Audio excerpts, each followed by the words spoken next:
He wasn't born into greatness. He wasn't loud, rich, or even confident. He was just a skinny kid, running alone through the streets of Portland, chasing something no one else could see. Not money, not fame, but freedom. And that changed everything. Welcome to a journey of courage, obsession, and quiet rebellion. This is not just the story of a shoe company. It's the story of a man who turned every step into a statement. Phil Knight didn't just build Nike. He ran it into existence. Long before the swoosh, before billion-dollar endorsements, before global fame, there was a boy. Phil Knight was born in Portland, Oregon in 1938. His father, Bill Knight, was a stern and principled man, publisher of a small local newspaper. He believed in hard work, discipline, and doing things the right way. Phil, on the other hand, believed in something else. He wasn't a rebel in the loud, reckless sense. He was quiet, observant, but in his mind, he was wildly alive. At Lincoln High School, he wasn't the star athlete, not yet, but he discovered something that would stay with him forever: running. Running gave him peace. Running gave him purpose.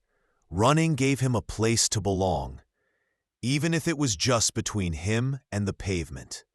Phil ran like he was searching for something. Maybe escape, maybe identity, or maybe just a way to feel in control. With every mile, he moved farther from the expectations of others and closer to the man he was becoming. At the University of Oregon, something changed. He came under the guidance of a legendary coach, Bill Bowerman. Bowerman didn't just coach runners, he crafted them. He pushed Phil, demanded more, expected excellence. And Phil? He showed up. Day after day, mile after mile. Not because he wanted glory, but because he wanted to understand who he was when no one was watching. Still, even in college, he wasn't a superstar. He wasn't the fastest. He wasn't the most gifted. But he had something stronger than talent. He had fire. A quiet, unshakable fire that burned beneath the surface. A fire that whispered, "There's something more out there. Go find it." And while others chased careers, comfort, or approval, Phil Knight had a different dream. One he couldn't quite explain. A dream born not in classrooms, but on lonely morning jogs through the Oregon mist. He didn't want a desk job. He didn't want to fit in. He wanted to run. He wanted to build. And even if the world didn't understand it yet, he knew. He was chasing something worth running toward. What if the moment that changes your life doesn't come with a spotlight, but with silence, sweat, and a single question whispered inside your own mind? What if I try? Phil Knight didn't have a plan. He had an idea, and he chased it all the way to Japan. After college, Phil did what everyone expected. He got his MBA at Stanford. He wrote a paper called, "Can Japanese Sports Shoes Do to German Shoes What Japanese Cameras Did to German Cameras?" To most professors, it was just a paper. But to Phil, it was a vision, a way in. He didn't want to be another business guy in a gray suit. He wanted to run his own path. And somehow, that path led to Japan. He booked a ticket. No business plan, no team, just a dream. In 1962, Phil Knight, barely in his 20s, walked into the offices of Onitsuka Tiger, a small Japanese shoe company.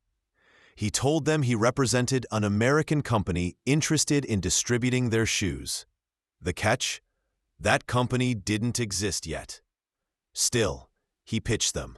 With nerves in his throat and sweat on his palms, he told them the truth he believed, that their shoes could change the game in America. Somehow, they listened. Somehow, they agreed. And just like that, Blue Ribbon Sports was born. Not in a skyscraper, not with a fancy launch, but in the living room of his parents' house, with boxes of Japanese sneakers stacked floor to ceiling. Phil didn't hire a sales team. He was the sales team. He drove around Oregon with a trunk full of shoes, selling them out of his car at track meets, college gyms, and local parks. He talked to runners one-on-one. He listened. He hustled. And when he made his first sale, it didn't feel like business. It felt like freedom. But freedom has a price. His father didn't understand it. To Bill Knight, a real job had a title and a steady paycheck. His son, on the other hand, was betting everything on a dream and Japanese sneakers. Phil took accounting jobs just to pay the bills. During the day, he balanced ledgers. At night, he packed orders and wrote invoices. He wasn't chasing money. He was chasing meaning. Blue Ribbon Sports was small, shaky, and invisible. But to Phil, it was alive. And every box he shipped, every pair of shoes he sold, every runner he met, he wasn't just building a business. He was building a future that no one else could see. One sale at a time, 1 mile at a time. What do you do when your dream is real, but no one sees it? When your bank account says give up and the world keeps whispering, you're wasting your time. Phil Knight wasn't losing a game. He was fighting for his belief in it. Blue Ribbon Sports was growing, but painfully slow. Every pair sold felt like a small victory, but behind every sale was debt. Phil couldn't get a bank loan. No one wanted to invest.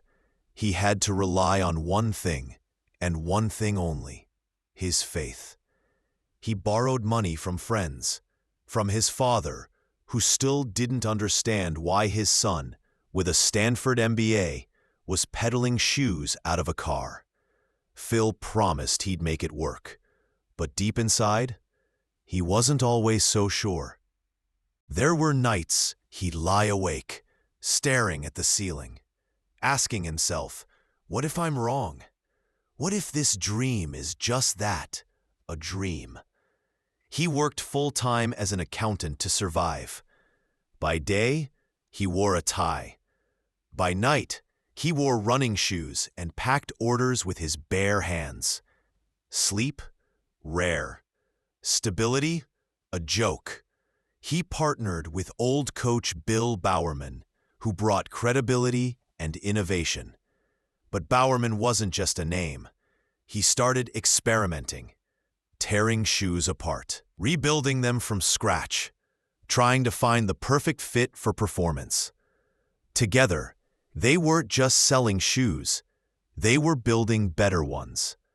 Still, the walls kept closing in. Demand was growing, finally, but Phil couldn't get the cash to buy more inventory fast enough. He was always one step behind, one delay away from losing it all. The bank didn't believe in him. The money wasn't coming. And doubt became a shadow he couldn't outrun. He'd show up at track meets, pitching shoes with a nervous smile and desperate hope. Sometimes runners said no. Sometimes they didn't even look at him. But sometimes they tried them on, took a few steps, and smiled. That's all Phil needed. Not a standing ovation, not overnight success. Just one runner, one sale, one chance, again and again and again. He wasn't chasing millions. He was chasing a movement, a belief that the right shoes could give someone the courage to fly. But behind the growing orders and expanding sales was a man still living paycheck to paycheck, still risking everything, still wondering if he built a future or a ticking time bomb. And yet, he didn't stop, because when no one else believed, Phil Knight still did. He gave them everything, his time, his trust, his belief. But when the moment came, They didn't thank him. They tried to destroy him.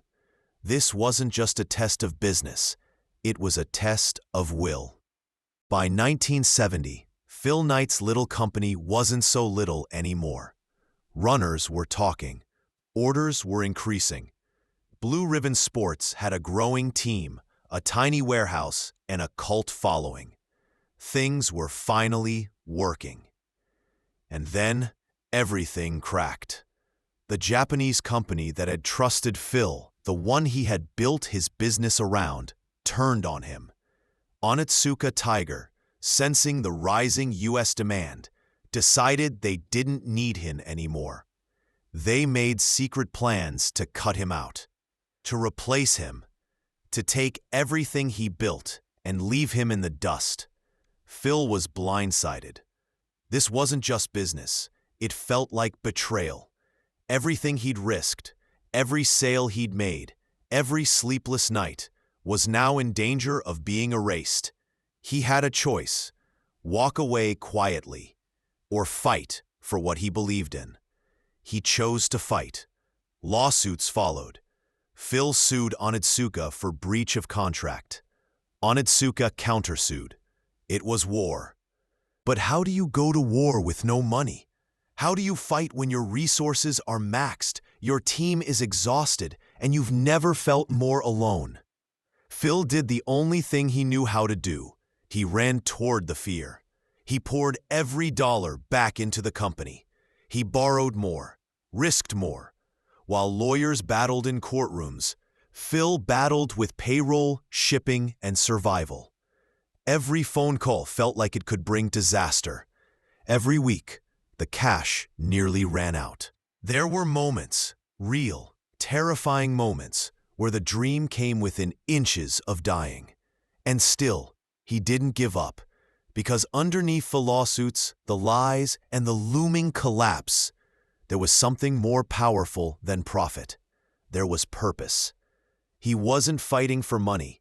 He was fighting for the right to build something his way, to honor the runners, the misfits, the rebels, the ones who didn't want to play by the old rules. That belief, that dream, would not die. Even if everything else did. Sometimes the world's most powerful names begin with nothing. No money, no fame, no plan. Just a whisper, a swoosh, and a man crazy enough to believe that a shoe could carry a revolution. The fight with Onitsuka was brutal. It drained Phil financially and emotionally. But in the rubble, he made a decision. If they're cutting us off, then we'll go all in. He wouldn't just distribute shoes, he'd make them. But to do that, he needed a name. Something fresh, something powerful, something fast. He and his small team tossed around ideas. Falcon, Dimension 6, Bengal. Nothing stuck. Until one name appeared, almost like a whisper in the dark: Nike. The name came to Jeff Johnson, a BRS employee and true believer in a dream. Nike, the Greek goddess of victory. Phil didn't love it. At first, he actually hated it. But the factory needed a name. The deadline was now, and so they went with it. Nike. Then came the logo. They paid a college student, Carolyn Davidson, just $35 to design a symbol. A simple curve, a check mark, a swoosh. Phil wasn't impressed. "I don't love it," he said, "but maybe it'll grow on me." Oh, it would. With the name set and a logo stitched into the soles, Nike began its first stride. And behind it all, still, was Bill Bowerman.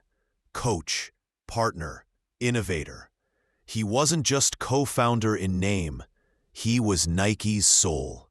Bowerman obsessed over how to make athletes faster. He didn't see shoes, he saw tools for greatness. One morning, staring at his wife's waffle iron, he had an idea. He poured rubber into it, creating a sole that was lighter, springier, and unlike anything on the market. the Nike waffle trainer was born, and it would go on to change everything. Sales climbed. Runners loved them. Nike was real now. Not just a brand, but a belief. And Phil? He was still in the trenches, still hustling, sweating, risking everything. But something had shifted. People started noticing. Not just runners, not just kids on the track, but the world. The swoosh was no longer a maybe. It was a movement. And behind it all stood a man who still didn't care about being famous. He just wanted to build something worth running for. He didn't want the spotlight, but now it was blinding.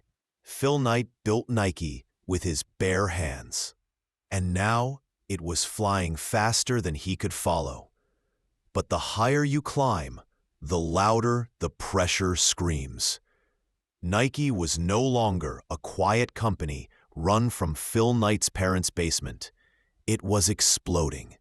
By the early 1980s, Nike had gone public. Stocks, shareholders, earnings calls. Phil, once a lone dreamer, was now CEO of a juggernaut. The swoosh was everywhere.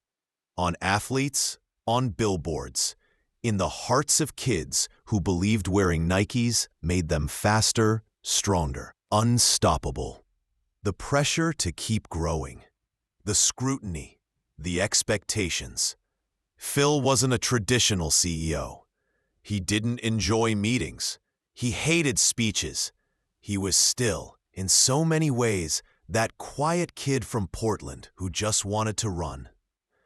And then something happened. Something huge. In 1984, a young rookie named Michael Jordan entered the NBA. Other companies passed on him. Phil didn't. Nike made a bold bet, offering Jordan a deal unlike anything before. They built a brand around him, a shoe line, a legacy. Air Jordan. It wasn't just a hit, it was a cultural explosion. Within a year, Nike's sales skyrocketed. The Air Jordan 1s didn't just sell shoes, they sold a dream. Kids weren't buying sneakers. They were buying the feeling of greatness, of flight. And behind it all, Phil Knight was watching, trying to hold on to the soul of his company. As the number soared, so did the pressure. There were lawsuits, labor controversies, global expansion headaches. Phil had to grow too, fast. He wasn't just a builder anymore. He had to become a leader. There were mistakes, hard calls, sleepless nights where he wondered, am I still running the company, or is it running me? But through it all, he never lost sight of the core. The belief that Nike was about more than shoes. It was about spirit. It was about giving ordinary people the courage to chase impossible things. And as Nike pushed into every corner of the world, Phil kept pushing himself to grow. Not louder, not flashier, but wiser, braver, stronger. Because now it wasn't just about building a brand. It was about protecting it. He built an empire. He changed the game. But in the quiet of his later years, Phil Knight realized something deeper. The real race was never about money. It was about meaning. By the 2000s, Nike wasn't just a brand. It was a global force. Athletes wore it. Artists reimagined it. Movements used it as a symbol. The swoosh had become more than a logo. It was a belief system. And Phil, he stepped down as CEO, not in defeat, but in reflection. After decades of chaos, risk, and sprinting through storms, he needed stillness. That's when he did something unexpected. He wrote a book, not about numbers, not about quarterly earnings, about soul. In 2016, Phil Knight released Shoe Dog, a raw, honest, vulnerable memoir. A story of fear, of failure, of faith, and more than anything, of truth. He didn't write it to brag. He wrote it to free himself, to tell the world, this is who I was, this is what it cost, and this is what it gave. It wasn't about shoes, it was about the run, the loneliness, the doubt, the laughter, the moments of silence when no one else believed, but he kept moving anyway. And in the final pages, he leaves us something powerful, not a business lesson, but a challenge. If you're going to fail, fail daring greatly. Today, Phil Knight's legacy isn't just stitched into sneakers. It's burned into hearts, into the dreams of kids who feel too small, too quiet, too scared.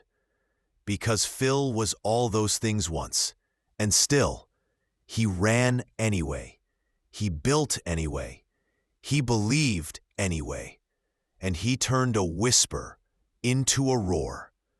So if you're out there wondering if your dream matters, if you're afraid to start, look down at your feet. You might already be wearing the proof that ordinary people can do extraordinary things. All it takes is one decision, to just do it. If this story moved you, don't just listen. Run with it. There's a dream in you waiting to be chased. And you don't need money, fame, or perfection to begin. You just need to believe it's possible. This was the story of Phil Knight, the man who ran toward a dream and never stopped.